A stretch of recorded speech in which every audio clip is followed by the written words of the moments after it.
Hello बच्चों, हम Lucent की जनरल नॉलेज की बुक पढ़ रहे थे।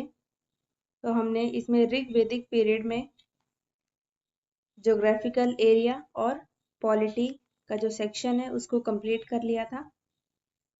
और अब आपको इस चैनल पे रेगुलर वीडियोस मिलेंगी, ठीक है।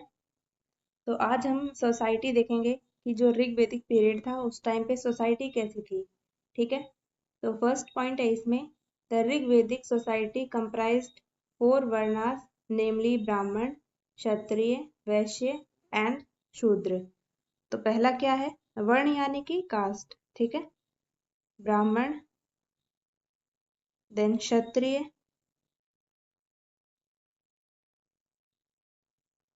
फिर आता है वैश्य एंड देन शूद्र।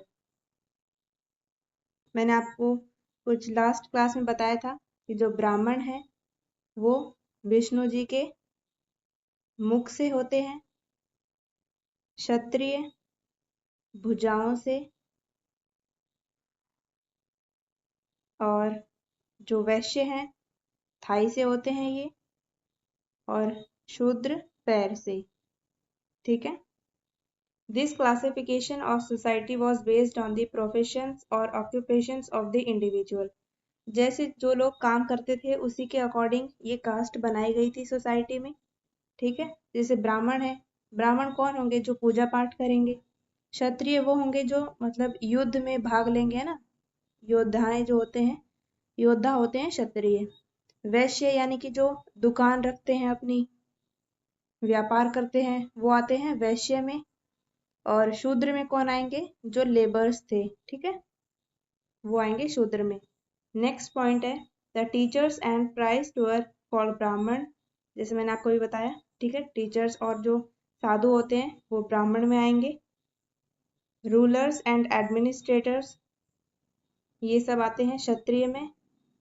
फार्मर, मर्चेंट्स एंड बैंकर्स किसान, मर्चेंट यानी कि जो व्यापारी होते हैं वो, और बैंकर जैसे कि अपनी दुकान जो करते हैं, ठीक है, वो सब आते हैं वैश्य में।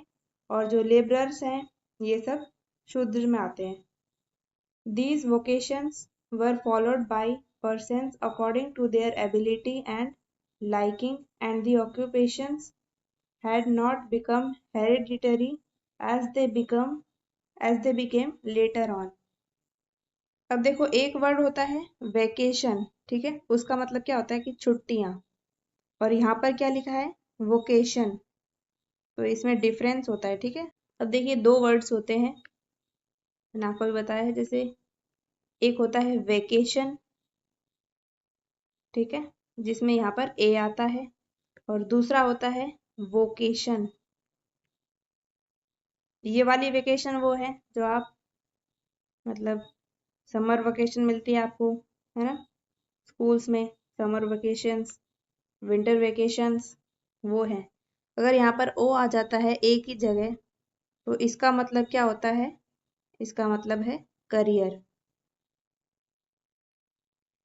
यहाँ पर जो करियर की बात हो रही है वो क्या है, ब्राह्मण क्या है, पूजा पाठ करेगा, वो उसका करियर हो गया। वैश्य है, वो अपनी दुकान खोलेगा, उसमें दुकान में उसका करियर है, ठीक है। तो ये सब जो ऑक्यूपेशन उन्होंने ले रखे हैं वो कैसे हैं, उनकी एबिलिटी के अकॉर्डिंग। जैसे क्षत्रिय है, क्षत्रिय लड़ाई कर सकता है तो वो क्षत्रिय है, ठीक है, लड़ाई करेगा। अब ऐसा तो है नहीं कि कोई मतलब कमजोर आदमी है और वो युद्ध में चला जाएगा और लड़ाई करने लगेगा, तो ऐसा तो नहीं होता ना। सब अपनी एबिलिटी के अकॉर्डिंग और अपनी जो मन पसंद का जो उनको काम करना है उसके अकॉर्डिंग वो लोग अपना काम करते थे। और काम के बेसिस के ऊपर सोसाइटी में उनको अलग अलग वर्ण में बांट दिया गया, ठीक है, अलग अलग कास्ट में बांट दिया गया था उस टाइम पे। And the occupations had not become hereditary as they became later on. तो देखो, पहले ऐसा नहीं था कि इनिशियल डेज में ऐसा नहीं था कि जो ब्राह्मण है उसका बेटा ब्राह्मण ही रहेगा, ठीक है, लेकिन बाद में ऐसा हो गया था। अगर देखो, ब्राह्मण का बच्चा है, अगर उसने दुकान खोल ली तो उसको ऐसा नहीं बोला जाएगा कि भाई ये तो बच्चा तो वैश्य हो गया और इसके जो पापा है वो है ब्राह्मण, तो ऐसा नहीं है, ठीक है। Members of the same family took to different professions and belong to different varnas, as well as illustrated by a hymn of the Rig Ved. In this hymn, चलो यहाँ तक पढ़ते हैं पहले। तो देखो मैंने आपको अभी क्या बताया कि पहले ऐसा नहीं था कि जो ब्राह्मण है तो उसका बेटा भी ब्राह्मण ही होगा। ये सब क्या है कि बाद में हुआ है, ठीक है। अगर ब्राह्मण के बच्चे ने दुकान खोली है तो वो वैश्य माना जाएगा। और ये सब किसकी बात हो रही है? ऋग्वेदिक पीरियड की बात हो रही है, ठीक है। ब्राह्मण के बच्चे ने अगर दुकान खोली तो वो वैश्य है, ठीक है। लेकिन अब ऐसा नहीं होता है। अब चाहे दुकान खोले, चाहे डॉक्टर बने, कुछ भी बने, पर वो ब्राह्मण ही रहेगा, ठीक है। तो members of the same family took to different professions and belonged to different vern as well as illustrated by the hymn of the Rigveda. तो एक ही फैमिली है, ठीक है। चलो किसी दूसरी फैमिली का एग्जांपल लेते हैं। जैसे क्षत्रिय फैमिली है, ठीक है। क्षत्रिय फैमिली क्या करती है? युद्ध में रहते हैं, ठीक है। और वॉर होंगे तो क्षत्रिय सबसे पहले आएंगे क्योंकि वो लोग स्ट्रांग होते हैं। तो क्षत्रिय फैमिली का कोई बच्चा है, उसने दुकान खोल ली है एक, ठीक है। दूसरे बच्चे ने क्या किया? मजदूरी करनी स्टार्ट कर दी, ठीक है। तो जो पेरेंट्स है वो तो क्षत्रिय हैं, लेकिन जिस बच्चे ने दुकान खोली है वो अब क्या हो गया है? वो हो गया है वैश्य। और जिसने मजदूरी करनी स्टार्ट कर दी है वो क्या हो गया? शूद्र हो गया, ठीक है। और ये सब जो ऋग्वेद के जो हिम थे उसमें भी बताया गया है। In this him a person says I am a singer. इस हिम में एक इंसान कहते हैं मैं गायक हूँ। My father is a physician, my mother is a grinder of corn, ठीक है। अलग अलग प्रोफेशंस बता दिए उन्होंने। नेक्स्ट पॉइंट है the unit of society was family. जो परिवार है वही सोसाइटी की इकाई होती है। Primarily monogamous and patriarchal. देखो जो मोनोगैमस है, मोनोगैमस मतलब कि एक ही शादी होगी, ठीक है। एक इंसान है तो उसकी एक ही शादी होगी, यानी एक टाइम पे बस एक ही पति को रख सकते हैं। लड़की है तो बस एक पति को रखेगी एक टाइम पे। अगर लड़का है तो वो एक ही पत्नी को एक टाइम पे रखेगा। ऐसा नहीं कि एक ही टाइम पे दो दो पत्नियों को साथ में रख रहा है, तो ऐसा नहीं होगा, ठीक है। मोनो मतलब वन। एंड दूसरा वर्ड यहाँ पर है पैट्रियार्कल। ये मैंने आपको बताया था। जो हेड होते हैं वो कौन होंगे? मुखिया। मुखिया कौन होते हैं? जैसे आपका परिवार है तो आपके परिवार का हेड कौन है? आपके फादर है। फादर डोमिनेटेड फैमिली है ना, तो वही इसका मतलब ये होता है कि मेल डोमिनेटेड। नेक्स्ट पॉइंट दे रखा है child marriage was not in vogue. यानी कि जो चाइल्ड मैरिज है वो उस टाइम पे प्रचलन में नहीं था। अ window could Mary the younger brother of her deceased husband. अगर कोई लड़की है, ठीक है, कोई औरत है, अगर औरत का हस्बैंड मर जाता है तो उस हस्बैंड का जो मर गया है उसका अगर कोई छोटा भाई है तो उससे इस लड़की की शादी करा दी जाएगी, ठीक है। इस प्रैक्टिस को बोला जाता था नियोग। The father's property was inherited by son. पापा है, पापा के पास जो भी जमीन जायदाद जो भी है ये सब कहाँ पर जाएंगे? बच्चे के पास जाएंगे, ठीक है। The right to property existed in respect of movable things. इसको स्क्रीन को थोड़ा सा इरेज कर देती हूँ मैं, फिर चलेंगे नेक्स्ट पॉइंट पे, ठीक है।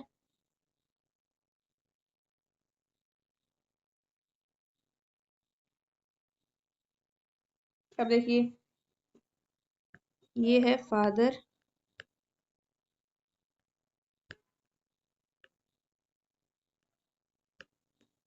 एंड दिस इज सन। पापा के पास जो भी जमीन जायदाद है वो सब कहाँ जाएंगे? बेटे के पास, ठीक है। पापा के पास अगर मूवेबल थिंग्स है, मूवेबल थिंग्स यानी कि भैंस है, गाय है, बकरी है, जो भी है, ठीक है, घोड़े हैं, मतलब ज्वेलरी है, गोल्ड है, मतलब फादर के पास प्रॉपर्टी है, वो सारी बाद में सन के पास जाएगी, ठीक है। मूवेबल थिंग्स में कौन कौन से आएंगे? कैटल है, हॉर्स, गोल्ड, ऑर्नामेंट्स, जो मूव कर सकते हैं। अब ऐसा तो है नहीं कि भाई जो गोल्ड है, सोना खुद चल के जा रहा है, ऐसा नहीं है ना। लेकिन मूवेबल थिंग्स इसलिए बोला गया है क्योंकि इसको ट्रांसपोर्ट तो करा जा सकता है ना, इसीलिए। गोल्ड और ऑर्नामेंट्स को तो मूव किया जा सकता है, एक जगह से दूसरी जगह ले जाया जा सकता है। लेकिन जो इमूवेबल प्रॉपर्टी है यानी कि घर हो गया, अब ऐसा तो है नहीं कि घर को उठा के लेके जा रहे हैं। कोई रह रहा है चेन्नई में, वो लेके गया है अपने घर को दिल्ली, ऐसा तो नहीं होगा। तो ये इमूवेबल में आ जाएंगे। जमीन जो होती है, किले, ये सब। ठीक है, मूवेबल और इमूवेबल दोनों ही चीजें जो फादर के पास थी, वो टाइम के बाद सन के पास आ जाएंगी। ठीक है। नेक्स्ट है the home of the teacher was the school where he taught the particular sacred text. जो यहाँ पर वर्ड है सेक्रेड, इसका मतलब होता है कनेक्टेड टू गॉड, भगवान से रिलेटेड। ठीक है। जो टीचर होते थे उनका घर क्या होता था? जहाँ पर वो पढ़ाते थे। ठीक है। जैसे आजकल क्या है कि टीचर स्कूल आते हैं, स्कूल में पढ़ाया, उसके बाद छुट्टी होने पे घर चले जाते हैं। लेकिन पहले ऐसा नहीं होता था। पहले क्या होता था कि जहाँ पर पढ़ाएंगे टीचर वहीं पर ही रहेंगे। ठीक है, वहीं पर ही पढ़ाएंगे बस। ऐसा कोई दूसरा घर नहीं होता था उनका, जहाँ पर वो पढ़ा रहे हैं वही उनका घर होता था। ठीक है, टीचर्स का। The milk and its products, दूध और उसके प्रोडक्ट क्या क्या होते हैं? कर्ड होते हैं, दही, butter, ghee, formed an important part of the diet. तो देखो, जो पहले के लोग होते थे ना, बहुत ज्यादा बहादुर होते थे और उनमें बहुत ज्यादा ताकत भी होती थी। आजकल तो ऐसा है कि पिज्जा बर्गर खाते हैं लोग और उससे इतनी जान थोड़ी आती है। टेस्टी तो लगता होगा, लेकिन जो ताकत होती है ना, वो नहीं आती है। तो मिल्क एंड इट्स प्रोडक्ट में क्या क्या है? दही है, बटर है, घी है, ये सब ऋग्वैदिक पीरियड के जो लोग थे वो खाते थे, उनकी डाइट में शामिल होता था ये सब। There is also the mention of grain cooked with milk, अनाज दूध में पका हुआ अनाज। ठीक है, ये भी उनकी डाइट का हिस्सा था। और एक डिश है उनकी, उसका नाम क्या है? शीरा पक पक मोदनम। ठीक है, ये उनकी एक डिश का नाम है। और ये कैसे बनी है? ग्रेन से बनी है। ठीक है, अनाज। और ये नहीं बताया कौन सा ग्रेन है। ठीक है, grains cooked with milk. Next point है the meat of fish, bird and animals were eaten. मछली की मीट, बर्ड्स की और एनिमल्स की मीट खाई जाती थी उस टाइम पे, ऋग्वैदिक पीरियड के लोगों के द्वारा। नेक्स्ट है, नेक्स्ट पॉइंट गाय माता के लिए बताई गई है। The cow was already deemed अघन्य not to be killed. Deemed word का मतलब होता है कंसिडर करा जाना। ठीक है, पहले से ही ये फिक्स था कि जो गाय माता है उसको नहीं मारा जाएगा। The Rig Veda prescribes a penalty of death or expulsion from the kingdom to those who kill or injure cows. Rig वैदिक पीरियड के टाइम पे ऐसा था कि जैसे आजकल क्या है कि जैसे बिल आता है ना, वाटर बिल हो गया या फिर इलेक्ट्रिसिटी बिल हो गया, तो अगर हम उसको टाइम, एक डेट बताई जाती है कि भाई इस तारीख तक आपको ये बिल भरना है, अगर नहीं भरते हैं तो क्या होता है कि 50 रुपया एक्स्ट्रा लेते हैं, है ना। तो उसको क्या बोला जाता है कि भाई पेनाल्टी भरनी पड़ेगी आपको, तो क्योंकि आपने लेट इलेक्ट्रिसिटी बिल भरा है।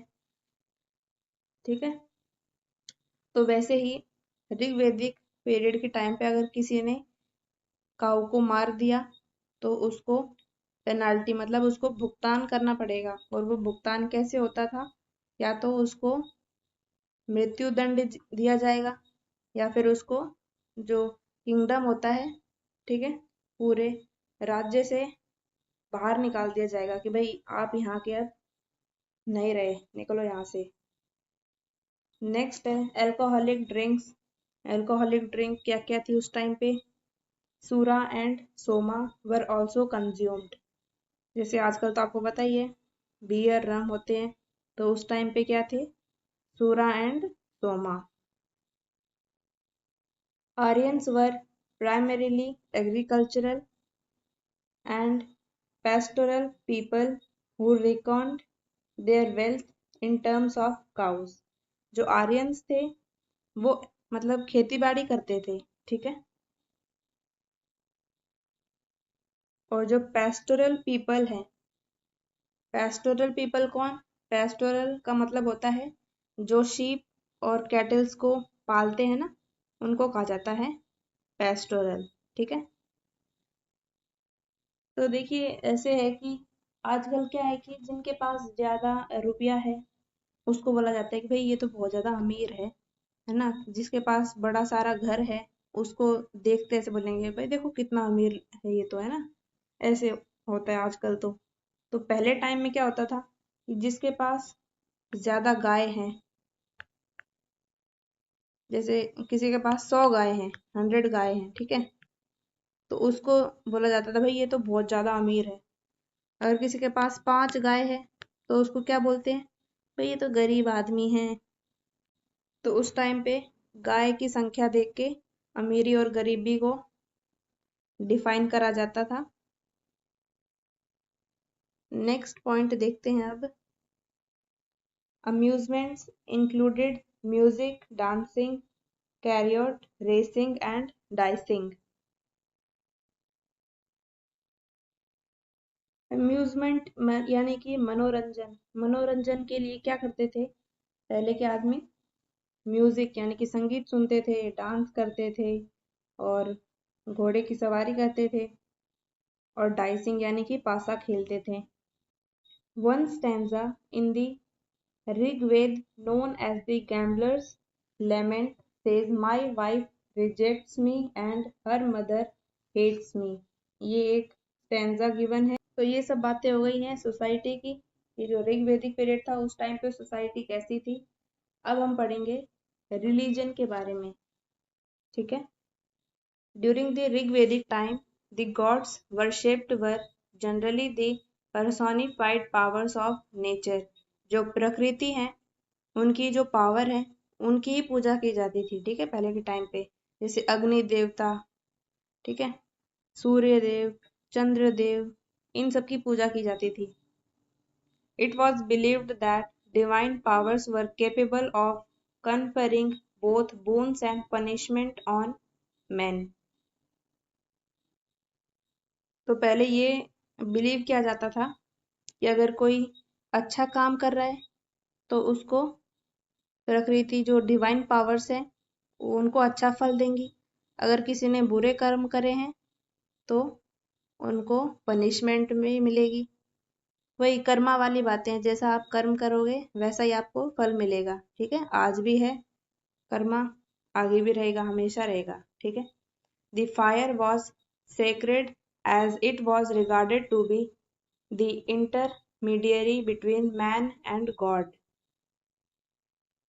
तो जो फायर था यानी कि जो अग्नि थी उसको भगवान से कनेक्ट किया जाता था। जैसे भगवान की पूजा कर रहे हैं तो यज्ञ करते हैं ना, यज्ञ में अग्नि प्रज्वलित करते हैं ताकि जो हमारे भगवान हैं उनमें और हम में एक कनेक्शन बन सके, ठीक है। तो जो अग्नि है वो भगवान और इंसान के बीच का एक माध्यम रहता था। There were nearly 33 gods. तो ऐसा ये कहा जाता है कि 33 कोटि देवी देवताएं हैं, तो उन्हीं की बात हो रही है यहाँ पर। Latter day tradition classified them into 3 categories. जो 33 गॉड्स हैं उनको 3 कैटेगरी में बांट दिया गया। ठीक है, कौन कौन सी 3 कैटेगरी हैं वो देखते हैं।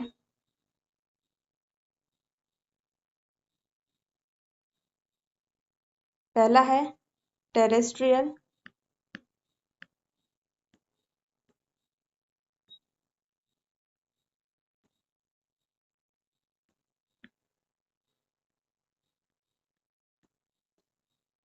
टेरेस्ट्रियल।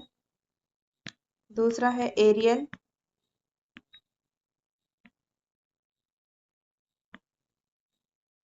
Then celestial. टेरेस्ट्रियल यानी कि पृथ्वी स्थाना, जो जमीन पे आपको देखने को मिलेंगे इस पृथ्वी पे। ठीक है। एरियल यानी कि अंतरिक्ष स्थानीय, अंतरिक्ष यानी कि जो स्पेस है वहां पे। तीसरे सेलेशियल कैटेगरी में, सेलेशियल यानी कि हेवन में।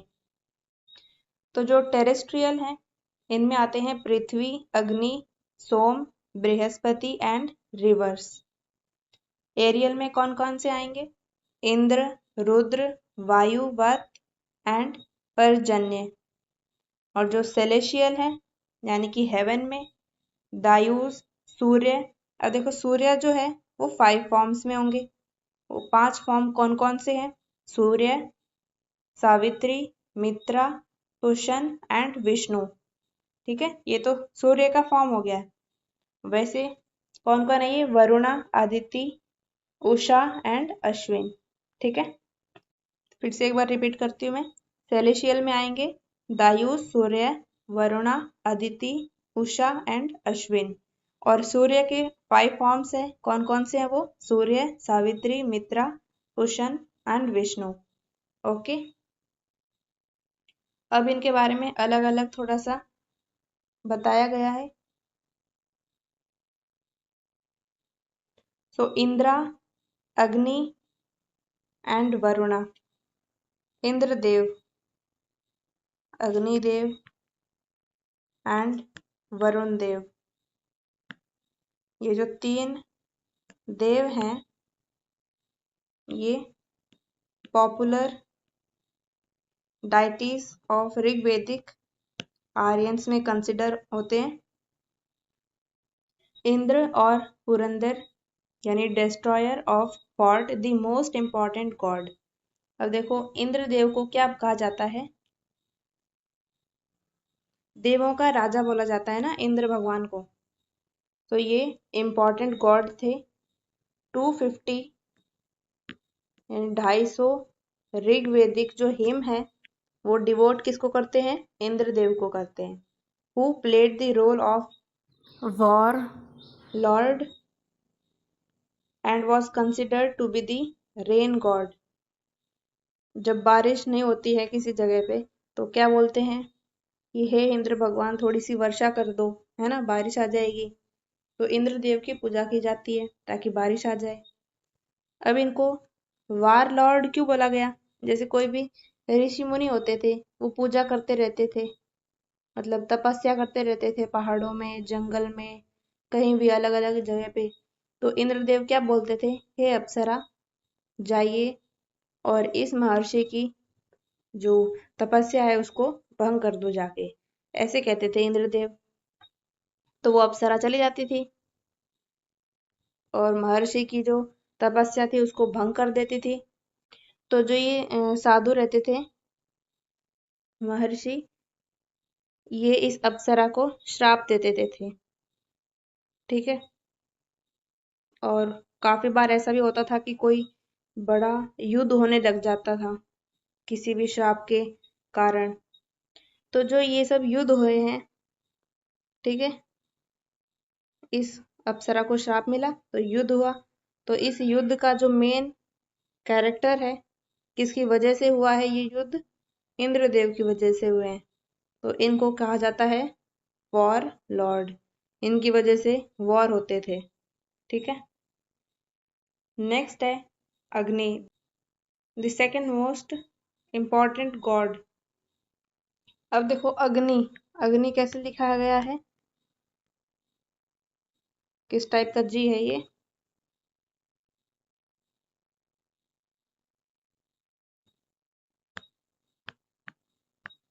अग्नि ऐसे लिखा है ना।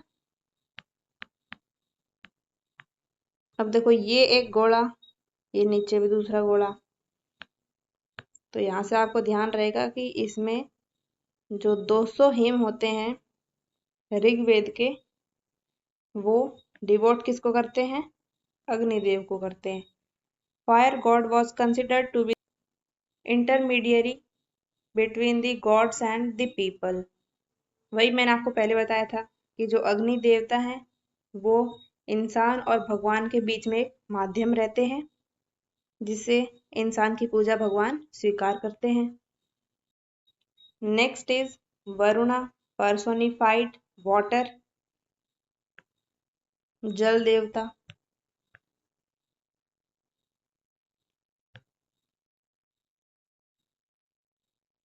Was supposed to uphold Rita or the natural order Ritasya Gopa. Sun was worshipped in 5 forms. 5 form में सूर्य देव की पूजा की जाती थी। सूर्य, सावित्री, मित्रा, पुष्ण एंड विष्णु। तो इसका जो पहला फॉर्म है सूर्य, उसके बारे में लिखा हुआ है, God who used to drive daily across the sun in his chariot driven by 7 horses। तो जो सूर्य फॉर्म है, इनमें क्या करते थे? जो भगवान थे वो पूरे आसमान में चक्कर लगाते थे। कैसे लगाते थे? रथ होता था, ठीक है, पीछे रथ है और आगे 7 घोड़े हैं, उस पे सवार होके पूरे आसमान के चक्कर लगाते थे। दूसरा है सावित्री। अब देखो सावित्री एक किसी लेडी का नाम है, जैसे सावित्री। तो the god of light, light यानी कि रोशनी। रोशनी से आपको ध्यान रहेगा कि भाई ये जो है सावित्री जो फॉर्म है सूर्य देव का, उसके बारे में बात करी गई है। द फेमस गायत्री मंत्र इज एड्रेस टू हर। जो हम गायत्री मंत्र गाते हैं ना, ओम भूर्भुवः स्वः, तो जो ये मंत्र है ये सावित्री फॉर्म को एड्रेस करते हैं। नेक्स्ट है Mitra. Mitra is solar god. Next है Pushan, the god of marriage, main function guarding of roads, herdsman and straying cattle. तो ये हर्ड्समैन को और रोड्स को ऐसे गार्ड करते थे। नेक्स्ट है Vishnu, the God which covered earth in 3 steps. तो आपने एक कहानी सुनी होगी जिसमें एक राजा होते हैं, वो सबको दान देते थे, बहुत दानी होते हैं ये। और विष्णु भगवान जो है वो बामन का रूप धर के राजा के समीप आते हैं और कहते हैं कि मुझे 3 स्टेप्स की धरती चाहिए, ठीक है, 3 पग की धरती चाहिए। तो राजा बोलता है हाँ कोई बात नहीं, ले लो, 3 पग की धरती तो चाहिए आपको। तो पहले भगवान क्या करते हैं कि एक बार तो पाँव रखते हैं धरती पे, पूरी धरती नप जाती है। दूसरे दूसरी बार क्या करते हैं? आकाश नाप लेते हैं उनसे, ठीक है, और धरती भी हो गई देखो कवर, और आसमान भी कवर हो गया। अब तीसरी बार भगवान पाँव कहाँ रखेगा? बोलते हैं, जो ब्राह्मण का रूप धर के आए हैं ना विष्णु भगवान, वो बोलते हैं राजा से कि मैं ये जो तीसरा पाँव है ये कहाँ पर रखूं? तो राजा बोलते हैं कि आप मेरे सिर पे रख दो। तो ये कहानी होती है कि जो विष्णु भगवान है उन्होंने पूरे अर्थ को 3 स्टेप्स में कवर कर लिया था। पहला जो स्टेप है उससे धरती को कवर कर लिया पूरे को, दूसरे स्टेप से पूरे आकाश को कर लिया कवर, और जो थर्ड स्टेप था वो राजा के सिर पे रख दिया था, ठीक है। सोमा के बारे में पढ़ेंगे अब हम। सोमा क्या है?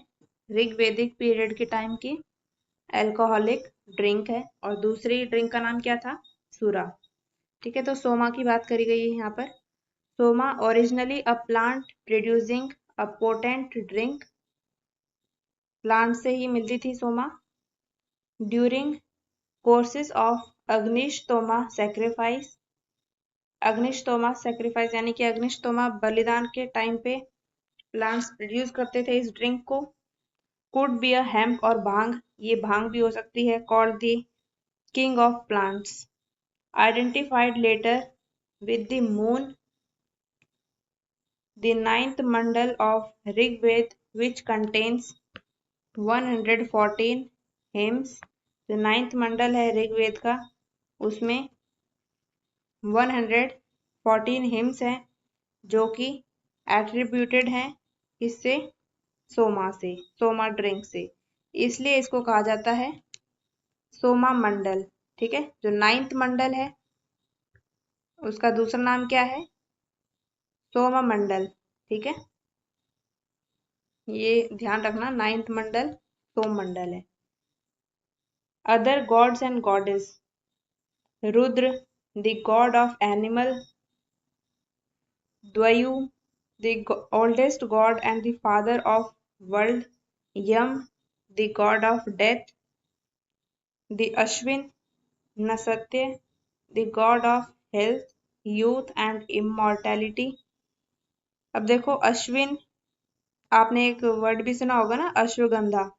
अश्वगंधा किस में आते हैं? मेडिसिन में आता है, और मेडिसिन से हमारी हेल्थ सही रहती है। तो यहाँ से आपको ध्यान रहेगा, जो अश्विन जो देव हैं वो किसके भगवान है? हेल्थ के। ठीक है, इमॉर्टेलिटी, यूथ, अमर करते हैं। Aditi the great mother of gods, Sindhu river goddess, ये सब देवी देवताओं के बारे में बताया गया है। नेक्स्ट पॉइंट है, sometimes gods were visualized as animals but there was no animal worship. जैसे कि फॉर एग्जाम्पल, जैसे कहीं पर आपको मंकी दिख जाता है तो आप क्या बोलते हैं? अरे देखो भाई, हनुमान भगवान आ गए, है ना। मंकी से आप बोलते हैं भाई हनुमान भगवान है। अगर आपको चूहा दिख जाता है तो आप क्या बोलेंगे? गणेश भगवान है ना।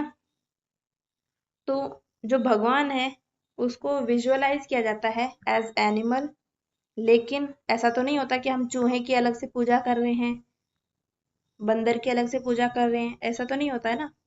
तो ये बताया गया यहाँ पर कि जो भगवान है उसको विजुअलाइज किया जाता है एज एनिमल। और नेक्स्ट पॉइंट है, the nature of Rigvedic religion was henotheism, that is a belief in many god but each god standing out in turns as the highest। जैसे हम एक भगवान को मानते हैं, ठीक है, जैसे आप मानते होंगे महादेव को, कोई लक्ष्मी माता को मानता होगा, कोई दुर्गा माता को मानता होगा, अलग अलग भगवान को सब मानते हैं, कृष्ण भगवान को मानते हैं। लेकिन इसमें क्या है कि सभी भगवान अपने अपने टर्न्स में हाईएस्ट हैं। ठीक है, हाईएस्ट पोजीशन पे ही है, हम तो कंपेयर कर ही नहीं सकते, हम तो बिल्कुल तुच्छ प्राणी हैं। नेक्स्ट है, their religion primarily consisted of the worship of gods with a simple ceremonial known as yajna or sacrifice। Sacrifices consisted of offering of milk, ghee, grain, flesh and soma। बलिदान किस किस का दिया जाता था? दूध का, घी का, अनाज का, फ्लैश का। नेक्स्ट है, अब हम इकोनॉमी के बारे में पढ़ेंगे कि ऋग्वेदिक टाइम पे जो इकोनॉमी थी वो कैसी थी। रिलीजन के बारे में पढ़ लिया, सोसाइटी, पॉलिटिक्स और ज्योग्राफिकल एरिया भी हो गया है। अब है इकोनॉमी के बारे में। The Aryans crossed the nomadic stage, yet great importance was attached to herds of cattle, various animals were domesticated। तो उस टाइम पे कैटल्स के जो हर्ड होते थे उनकी इम्पोर्टेंस ज्यादा रहती थी।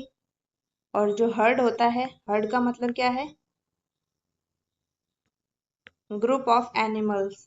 ठीक है, जो कैटल्स हैं उनका जो ग्रुप रहता था उनकी इम्पोर्टेंस ज्यादा रहती थी। जिनके पास ज्यादा कैटल्स वो ज्यादा अमीर।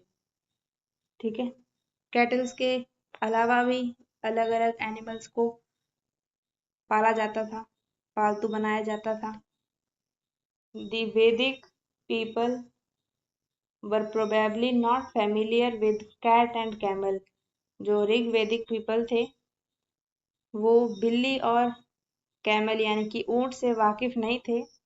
Tiger was not known, tiger के बारे में कोई जानकारी नहीं थी। लेकिन वाइल्ड एनिमल्स यानी कि काफी ऐसे जंगली जानवर थे जिनके बारे में उनको पता था। और वो कौन कौन से जानवर हैं? लायन था, शेर और हाथी, बोर, बोर यानी कि मेल पिग को कहा जाता है बोर। ठीक है, इन सब के बारे में उनको पता था कि भाई हाँ ये सब क्या है कि वाइल्ड एनिमल है, इनसे बच के रहो। नेक्स्ट है in all probability very little of trade was there. हाँ मतलब थोड़ा बहुत ट्रेडिंग होती थी उस टाइम पे। ट्रेडिंग यानी कि आपको पता ही होगा कि कोई सामान किसी ने खरीदा उसके बाद उसको बेच दिया, ये सब होती है ट्रेड में। Money and markets were known but they were not extensively used. देखो पैसा भी था उस टाइम पे और मार्केट भी रहता था, लेकिन उसमें क्या है कि ज्यादा मनी का इतना इम्पोर्टेंस नहीं था। पहले के टाइम पे क्या करते थे कि भाई अनाज दे दिया, उसके बदले में सब्जी खरीद ली दुकान पे जाके, और जो भी घर के सामान होते हैं, राशन होते हैं, वो सब खरीद लिया, अनाज दे दिया दुकानदार को और अपना सामान ले लिया, ऐसा होता था। Cows and gold ornaments of fixed value were the media of exchange। कभी कभी तो ना गाय को दे देते थे, गाय का लेन देन हो जाता था। गोल्ड के जो आभूषण होते हैं उनका एक्सचेंज हो जाता था, लेकिन रुपए को वो लोग ज्यादा यूज करते नहीं थे। कॉइन्स वर नॉट नोन, जो सिक्के हैं उनके बारे में कोई चर्चा नहीं है। उस टाइम पे जानते ही नहीं थे वो कि सिक्के भी कुछ होते हैं। Complexity in producing goods made its appearance. Men of various professions like carpenters, smiths, tanners, weavers, potters and grinders of corn were there। उस टाइम पे जो प्रोफेशंस थे वो कौन कौन से थे? कारपेंटर, कारपेंटर आपको पता ही है जो लकड़ी का काम करते हैं। स्मिथ यानी कि वर्कर इन मेटल, जैसे ब्लैक स्मिथ है, ठीक है, वो लोहा लोहा का काम करते हैं। गोल्ड स्मिथ सुनार को कहा जाता है। टैनर यानी कि चर्मकार। वीवर्स यानी कि जो बुनाई करते हैं। पॉटर्स यानी कुम्हार। और ग्राइंडर्स ऑफ कॉर्न, जो मक्का होता है उसको पीसने वाले। ठीक है, ये सब प्रोफेशंस थे उस टाइम पे, उनसे वो कमाई करते थे अपनी। The art of healing wounds and curing diseases were in existence. और जैसे उनको अगर कोई बीमारी लग गई है तो उसको खुद ही ठीक कर लेते थे। ठीक है, ये सब उनके पास पहले से ही एक कला होती थी। There were experts in surgery, surgery में भी कुछ एक्सपर्ट्स थे उस टाइम पे। along with herbs and drugs, charms and spells were regarded as equally potential in healing diseases। जड़ी बूटी और ड्रग्स के साथ साथ कुछ ऐसे मंत्र आते थे तब के लोगों को, जिनसे जो भी बीमारी है वो ठीक हो जाती थी। ठीक है, नेक्स्ट पॉइंट है OCP यानी ऑकर कलर्ड पॉटरी। जो कल्चर है उसका टाइम पीरियड क्या है? 1500 BC टू 1000 BC। ठीक है, तो यहाँ पर ये इकोनॉमी के बारे में भी सारे पॉइंट्स कंप्लीट हो जाते हैं। तो आज हमने देखो कंप्लीट कर लिया है ऋग वैदिक पीरियड के जो भी ज्योग्राफिकल एरिया है, सोसाइटी, पॉलिटी, इकोनॉमी। ठीक है, ये सब कंप्लीट हो चुका है। ऋग वैदिक पीरियड को हम क्या बोलते हैं? अर्ली वैदिक पीरियड भी बोलते हैं, है ना। और नेक्स्ट जो वीडियो होगी उसमें लेटर वैदिक पीरियड के बारे में पढ़ेंगे। और ये वीडियो आपको कल ही मिल जाएगी, जो नेक्स्ट वाली वीडियो है ना लेटर वैदिक पीरियड वाली, कल ही मिल जाएगी आपको। सो पढ़ते रहिए, ठीक है। Thank you. ये आपके लिए एक स्माइली